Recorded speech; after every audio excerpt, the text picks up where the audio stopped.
ये धूना का दर्शन देखिए, यहीं पर धूने पर पूज्य संत महाराज जी रमते थे, तपस्या साधना करते थे। लेकिन ये धूना सूना सूना सा हो गया, सारे संतगण निकल चुके हैं। ये सब देखकर ऐसा लगता है मन में जैसे कोई बिछड़ गया, जैसे कोई छूट गया, जैसे कोई रूठ गया, जैसे कोई टूट गया।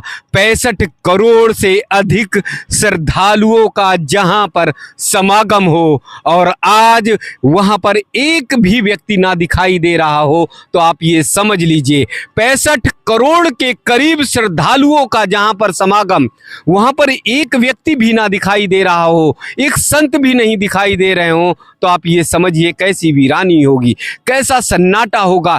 धीरे धीरे सामान सब निकलता चला गया, केवल बची तो रेती, और इसी रेती पर रमने के लिए फिर 12 वर्ष बाद संत महाराज जी आएंगे। बेटी की विदाई के समय, बिटिया की विदाई के समय मन भावुक हो जाता है। तो आज ऐसे ही कुंभ में लग रहा है, आज ऐसा ही हो रहा है। आज सब जा रहे हैं ना जी, अपने जी, बाबा जी, हम सब जा रहे हैं। प्रयागराज महाकुंभ एक अमिट छाप छोड़ गया, एक ऐसा मन में कचोट छोड़ गया जिससे मन भावुक हो जाता है, मन द्रवित हो जाता है। जिस मार्ग पर हम हैं, ये काली सड़क मार्ग है, 20 नंबर सेक्टर है, और इस सेक्टर में हजारों की संख्या में संत समाज दिखाई देते थे। संत नागा समाज महाराज जी दिखाई देते थे। यहीं पर जूना अखाड़ा दिखाई देता था। यहीं पर आवाहन, अग्नि अखाड़ा, निरंजनी अखाड़ा, यानी हमारे जो सनातन के धर्म ध्वजा वाहक हैं, सारे अखाड़े इसी मार्ग पर दिखाई देते थे। लाखों की संख्या में श्रद्धालु भक्तगण संत महाराज जी का दर्शन करने के लिए यहाँ पर आतुर होते थे। एक कदम भी यहाँ पर इस मार्ग पर चल पाना बड़ा मुश्किल होता था। असंख्य भीड़ यहाँ पर लगातार निरंतर दिखाई देती थी। लेकिन महाकुंभ की विदाई हुई, सभी अपने अपने घर की ओर चले, संत सन्यासी अपने अखाड़े की ओर चले। त्रिवेणी मैया ने कहा कि चलो निरंतर, अविरल जैसे मैं बहती हूँ ऐसे हमारे पुत्र सतत चलते रहो, निरंतर चलते रहो, क्योंकि सनातन में चलना ही, सतत निरंतर चलना ही सनातन सत्य का काम है। तो आज देखिए अखाड़ों का दृश्य मैं दिखाता हूं कि कैसे अखाड़े सुने सुने से लग रहे हैं, जहां पर सैकड़ों की संख्या में इस माटी में संत महाराज जी बैठते थे, तपते थे, तपस्या करते थे, साधना करते थे। ये अखाड़े कैसे सूने से लग रहे हैं। यहीं पर धूना लगाते हुए, रमते हुए हमारे संत महाराज जी दिखाई देते थे। यहीं इसी माटी में, इसी रज में, इसी रेती में हमारे पूज्य संत महाराज जी रमते हुए दिखाई देते थे।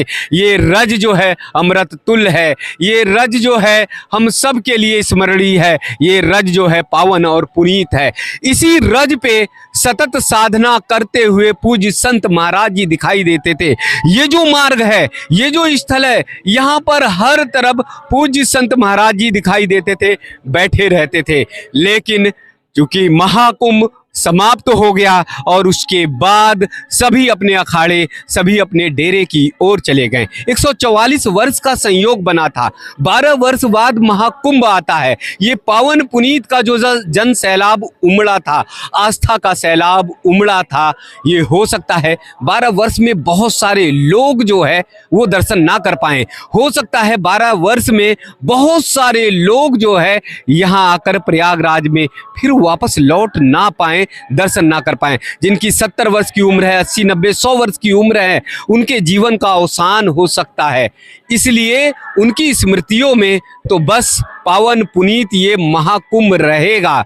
लेकिन खास उन नौजवान पीढ़ियों के लिए ये महाकुंभ हो जाएगा जो आने वाले 12 वर्ष की प्रतीक्षा करेंगे और महाकुंभ का दर्शन करेंगे। मन बहुत भावुक है, मन बहुत उदास है, मन बहुत ज़्यादा, मन में कचोटपन उत्पन्न हो रहा है। जहां पर इतने सारे लोगों का दर्शन करते थे, आज ये सड़क एकदम सन्नाटे में दिखाई दे रही। हमारे साथ में वो साथी हैं जिन्होंने अपनी कुटिया को, अपने आश्रम को एक एक ईंट लगाते हुए देखा और फिर उन्हीं की कुटिया, उन्हीं के जो आश्रम है, वो आश्रम फिर धीरे धीरे से निकलता हुआ चला गया। हमारे साथ में अनंत बहादुर जी हैं। आप अर्चना दीदी आश्रम से हैं और आपने इस महाकुंभ के पूरे विस्तार को, जैसे सृष्टि सजती है ना, संवरती है, वैसे देखा। और आज इस सन्नाटे के बारे में जानेंगे, पूछेंगे कि कैसा लग रहा है, मन कैसे द्रवित और भावुक होता जा रहा है। जी, जो सनातन है वही सत्य है, जो सत्य है वही सनातन है, जो सनातन है वही नित्य है। ये परंपरा हमारी चलती रहेगी, लेकिन इस वर्ष के कुंभ का अवसान की बेला है जी, और इसके प्रारंभ में एक संयोग मात्र है कि जब शुरुआत में जिस दिन आप आए या एक दो दिन के बाद ही आप टहलते हुए, मैं अपने अर्चना सेवा आश्रम का निर्माण कार्य में व्यस्त था, उस समय हमारी आपकी भेंट हुई थी। आपने जी, हमारा इंटरव्यू किया था, बातचीत किया था।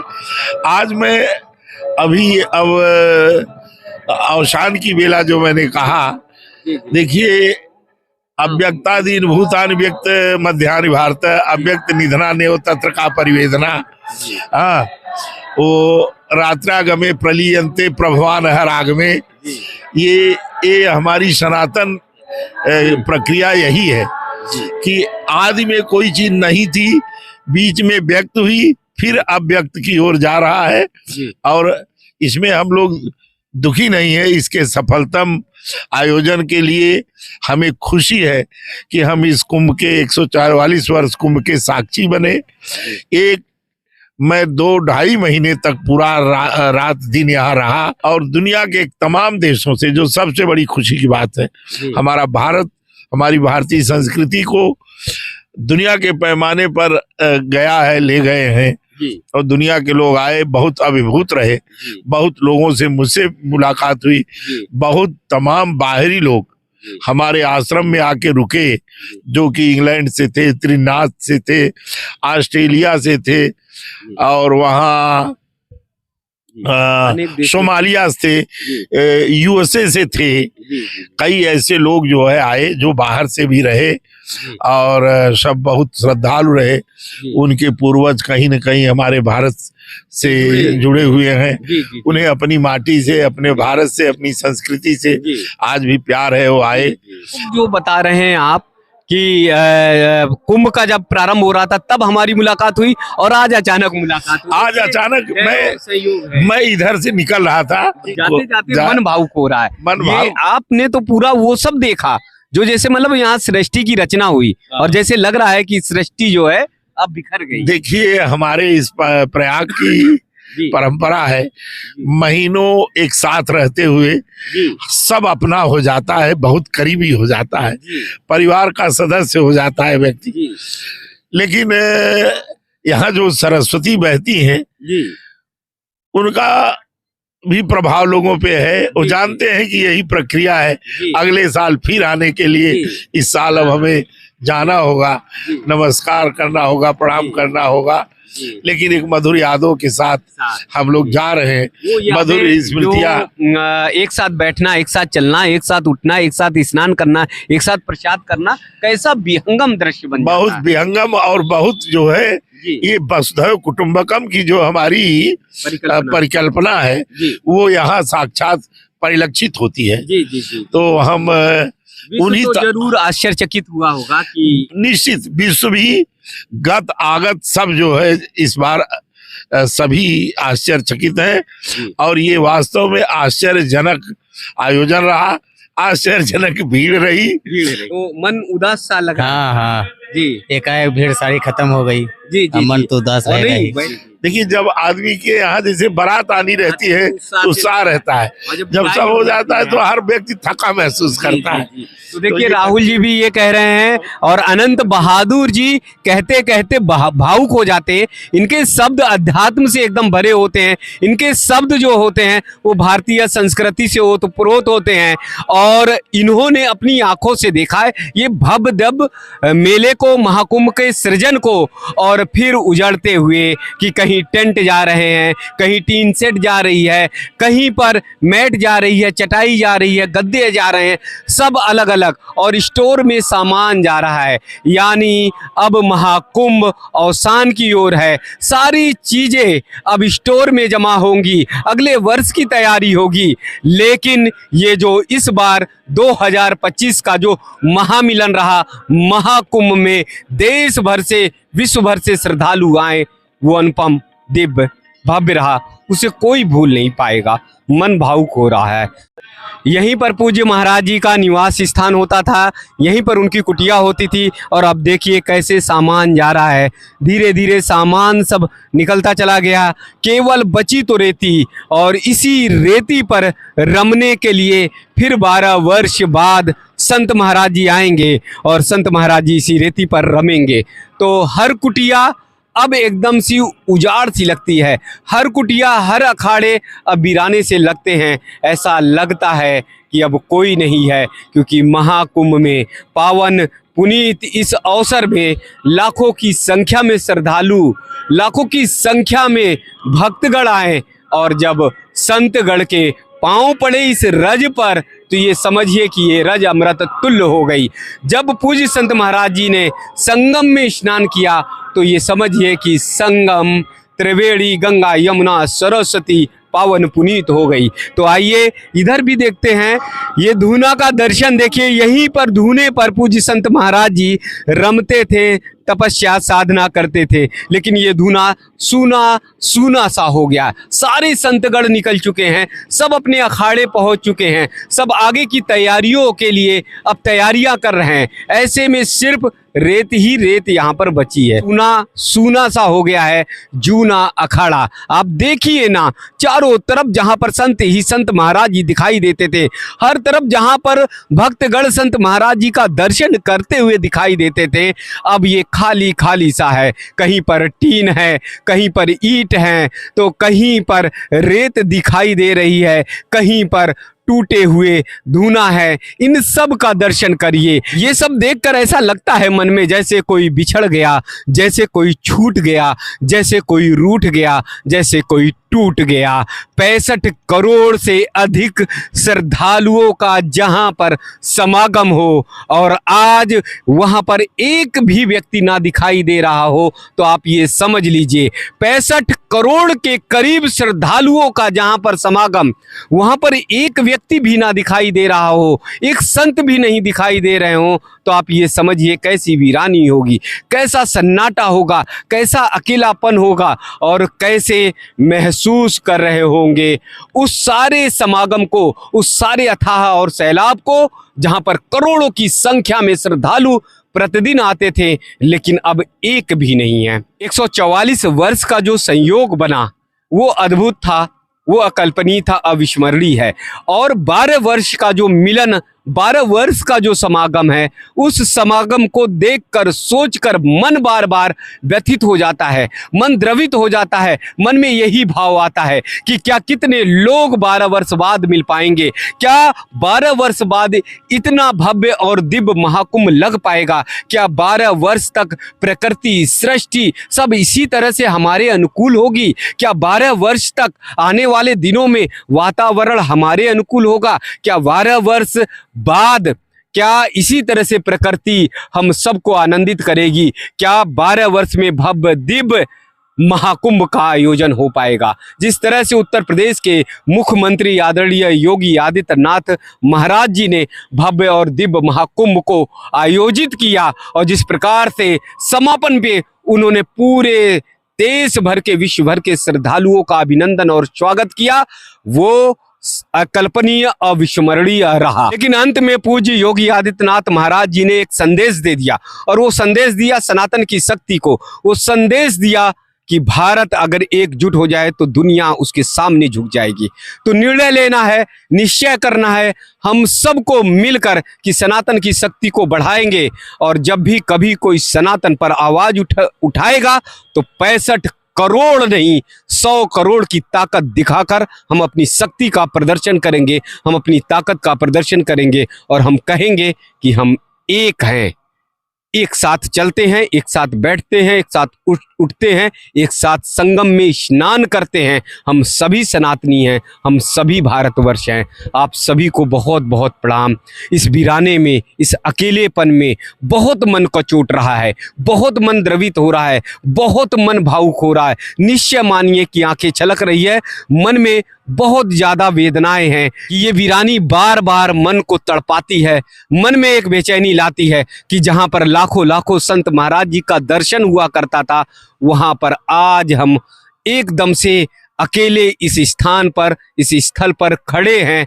यहाँ पर संत महाराज जी नहीं हैं, उनकी केवल दिव्यता है, उनकी केवल भव्यता है, उनका त्याग, साधना, समर्पण जो कुछ यहाँ पर छोड़कर चले गए वो यहीं पर हैं। अब अखाड़े में वास करते हैं, लेकिन अपनी त्याग साधना इस तपोभूमि पे, इस रज में, इस रेती में छोड़कर वो चले हैं आगे वो सनातन की विजय पताका को फहराने के लिए। आप लोगों से आग्रह है, हमारे सनातन की शक्ति को मजबूत करिएगा। कुंभ की इस यात्रा में बहुत सारे संत महाराज जी मिले, बहुत सारे संत महाराज जी का हमने दर्शन किया, बहुत सारे संत महाराज जी का आशीर्वाद लिया।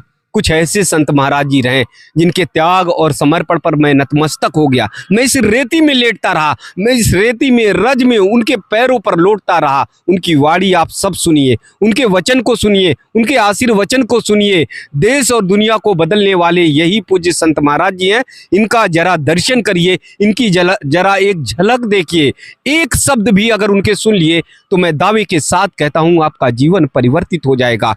महाकुंभ में ऐसे ही हीरे, ऐसे ही मोती मैंने तलाशे हैं जो पूज्य संत महाराज जी के स्वरूप में हैं और जिनकी वाणी अमृतमयी है। उनको निश्चित तौर पर आप सुनिए, क्योंकि 12 वर्ष की आपको प्रतीक्षा करनी पड़ेगी, 12 वर्ष का आपको इंतजार करना पड़ेगा। इसलिए इन संत महाराज जी को नमन वंदन जरूर करिए और आशीर्वाद जरूर लीजिए। जिस स्थान पर, जिस जगह पर मैं खड़ा हूँ, इस स्थान पर मैं 1.5 महीने करीब रहा, लेकिन इस आसानी से, इस आराम से कभी बोल नहीं पाया, यानी कभी रिपोर्टिंग नहीं कर पाया। यहाँ एक पल के लिए भी खड़ा हो पाना बड़ा मुश्किल होता था। यहाँ से जन सैलाब उमड़ता था, आस्था का सैलाब उमड़ता था और ऐसा विहंगम स्वरूप दिखाई देता था, ऐसा विहंगम स्वरूप कि हर तरफ सिर ही सिर दिखाई देते थे, हर तरफ श्रद्धालु दिखाई देते थे, हर तरफ भक्त ही दिखाई देते थे। आज जिस तरह से सड़क को हम देख पा रहे हैं, हो सकता है 1.5 महीने बाद ऐसा समय अवसर आया जब हम इस सड़क को देख पा रहे हैं, यहाँ की ईंटों को देख पा रहे हैं, क्योंकि इतने सारे पांव चलते थे लगातार एक तरफ, संगम नोज की ओर बढ़ते थे। सभी जो है गंगा स्नान के लिए बढ़ते चले जाते थे कि ये स्थान, ये सड़क दिखाई ही नहीं देता था, ये मार्ग दिखाई नहीं देता था। अमिट छाप लिए महाकुंभ बहुत सारी यादों को सजोए हुए आगे बढ़ता चला गया, विदा होते चला गया। लेकिन संगम का वो दर्शन कराना बहुत जरूरी है, जहाँ पर करोड़ों करोड़ों श्रद्धालु आस्था की डुबकी लगाते थे। तो आइए ना, वहाँ की कसक, वहाँ के लोगों की वो पीड़ा और संगम नोज क्या कहता है, संगम हमारी क्या कहती है, गंगा यमुना सरस्वती क्या कहती हैं। अब जबकि महाकुंभ बीत गया है और 66.3 करोड़ श्रद्धालुओं ने आस्था की जो डुबकी लगाई है, वो सब यादों में समेटे हुए हमारा संगम क्या कहता है उसके बारे में जानते हैं। आइए चलते हैं संगम की ओर। मैं मतलब ये नज़ारा देख के मुझे एकदम ऐसा लगा कि मैं जी मतलब विश्वास ही नहीं कर पा रहा हूँ कि मैं वाकई इतना अच्छा प्यारा मैनेजमेंट देख रहा हूँ हमारे समाज की तरफ से, योगी जी की तरफ से, यहाँ के जो मुख्यमंत्री हैं। मैं हाथ जोड़ के उनको एकदम मतलब मेरे पास कुछ शब्द नहीं है, इतना प्यारा मैनेजमेंट मैंने उनको देखा। और पब्लिक में मतलब मीडिया में कुछ और का कुछ और दिखा रहा था, ऐसा कुछ भी नहीं है यहाँ पे। कि मैंने जो नज़ारा देखा ना, मैं बहुत ही भाग्यशाली हूँ। मैं सोच के भी नहीं आया था, मैं तो मतलब एकदम इंस्टेंट में ही आ गया हूँ। कल रात के ही हमने 15 मिनट में प्लान बनाया और इतना प्यारा नज़ारा, मैं तो मतलब सपने में जी रहा हूँ ऐसा लग रहा है। वाकई इतनी बड़ी टीम लेके मतलब योगी जी ने जो यहाँ का कारनामा दिखा दिया समाज के लिए, उनके अलावा और कोई जगह ले भी नहीं सकता। वाकई मैं मतलब इनके लिए एकदम दिल से बोल रहा हूँ, भावुक हो जा रहा हूँ और मेरे पास कोई शब्द नहीं है। मेरे को मतलब दिल से ही इनका काम बहुत अच्छा लगा, हमारे धर्म के प्रति जो इन्होंने काफी लोगों को जागरूक किया। आज ऐसे नेता नहीं देखने को मिलते और डंके की चोट में इन्होंने जो धर्म के लिए करना चाहिए वही चीज कर रहे हैं। और आगे भी मैं चाहता हूँ ऐसे ही नेता हम खड़े करें, हमको धर्म के लिए ही ऐसे नेता चाहिए। हाँ, जी। ना कि वोट बैंक के लिए। क्या नाम बता रहे राहुल सोनी, रायपुर जी। छत्तीसगढ़ से। तो राहुल सोनी जी ने बहुत बड़ी बात कही है और राहुल सोनी जी का कहना है कि जिस प्रकार से योगी आदित्यनाथ जी ने धर्म ध्वजा को खड़े रखा है, धर्म ध्वजा को गौरवपूर्ण सम्मान दिया है, सनातन की परंपरा को लहराने का काम किया है, कोई और नहीं कर सकता। योगी जी जैसा ही भुजबल बाहुबल चाहिए। जी, क्या नाम है? मेरा विक्रम सिंह नाम है, मैं जी, छत्तीसगढ़ रायपुर से आया हूँ। जी। बहुत ही भाविक क्रूर कार्यक्रम था महाकुंभ, जिसने योगी जी ने इतनी अच्छी तैयारी की महाकुंभ की। इनका लत्तर प्रणाम करना था। इतनी अच्छी व्यवस्था मोदी जी और योगी जी के नेतृत्व में कि बोल ही नहीं सकते। मैंने अपनी जी। लाइफ में मैंने पहली बार ऐसी चीज देखी, और आगे भी योगी जी ही सक्षम महाकुंभ की तैयारी करे, कोई कर नहीं सकता। जी। तो देखिए ये छत्तीसगढ़ की माटी यानी माता कौशल्या के यहाँ से हैं, राम जी के ननिहाल से हैं और इन्होंने कहा है तो सत्य कहा होगा, इन्होंने कहा है तो निश्चित तौर पर इनके वचन कभी खाली नहीं जाते। इन्होंने साफ तौर पर कहा कि योगी आदित्यनाथ जी के अलावा कोई इतना भव्य दिव्य और अनुपम कुंभ नहीं कर सकता, नहीं कर सकता, नहीं कर सकता। बेटी की विदाई के समय, बिटिया की विदाई के समय मन भावुक हो जाता है, तो आज ऐसे ही कुंभ में लग रहा है। आज ऐसा ही हो रहा है। आज जी। सब जा रहे हैं ना, जी अपने जी बाबा जी, हम सब जा रहे हैं। जी ऐसे ही हो रहे हैं। जी, मन भावुक हो रहा है। हाँ, मन भाव जी जी। तो क्या कभी बेटी की विदाई में आप रोए हैं क्या? बहुत। नहीं, आप लोगों को तो ये कहा जाता है कि पैसे से मतलब है, पैसा लेंगे। ऐसा कुछ नहीं, हम हमारे को अपन दिल है ना, आपके अंदर भी दिल है। जी। फिर तो कई बार रो देते हैं। कई बार हो। अच्छा, तो सिचुएशन ऐसा हो जाता आज पर हमको इधर से जाने का जाने को मन नहीं हो रहा है। इतना जी। बहुत अच्छा है, बहुत इधर का ये हो रहा है, माहौल बहुत अच्छा है इधर। बहुत बहुत। जी जी जी, इतने सारे भक्तों का दर्शन, संतों का दर्शन हाँ, सब मिल जाता था एक जगह पर। सब सब। जी, हमारे पूरे दर्शकों को आशीर्वाद दीजिए, महाकुंभ का आशीर्वाद दीजिए। जय श्री महाकाल, कल्याण हो जगत माता रानी। जय श्री महाकाल। तो देखिए अर्धनारेश्वर का यहाँ पर आशीर्वाद मिला है, बड़े भावुक हो गई हैं और कह रही हैं कि मन ऐसा भावुक हो रहा है कि जैसे बेटी की विदाई होती है, उसी तरह से मेले में महाकुंभ में सभी जा रहे हैं, डेरे अलग अलग उखड़ रहे हैं, लोग जा रहे हैं, इसलिए मन बड़ा भावुक हो रहा है। तो एक बात बहुत प्यारी आपने कही, एक बात बहुत अच्छी कही कि हमारे मन में, हमारे हृदय में भी दिल है, तो हम भी बेटी की विदाई पर रो देते हैं। ये लोग सुबह सुबह जाते हैं, विदाई जब होती है तो दूल्हे राजा को घेरते हैं, परिवार को खूब नृत्य गान करते हैं, लेकिन बेटी जब रोती है तो इनकी आंखें भी भर आती हैं। तो ऐसा कितनी बार रोना हुआ है? बहुत बार। बहुत बार। जी अपनी बेटी रहेगी तो रोना आता है, ऐसा कुछ नहीं। जी जी और अपने बगल में अपने कौन से जी, कोई कोई भी बेटी होने दो, बेटी हो। वो जो शादी होते जब वो चली जाती जी। ससुराल, तब जी दिल में वो बहुत खंत आता है। जी जी। कई बार ऐसा होता है कि पैसे की बड़ी डिमांड हो जाती है, फिर लगता है तो आप लोग छोड़ देते कि नहीं आशीर्वाद दो, चलो नहीं, आशीर्वाद दे देते हम। दे देते हैं, ऐसा आशीर्वाद कुछ दे देते नहीं, हैं। हाँ, पैसे पे बहुत वो नहीं करते। पैसे पे बहुत ये नहीं करते हम। जी जी जी हमारा धर्म है आशीर्वाद देने का, हम जी। आशीर्वाद दे। जी, किसी का मन नहीं दुखाते। नहीं नहीं दुखाते हम।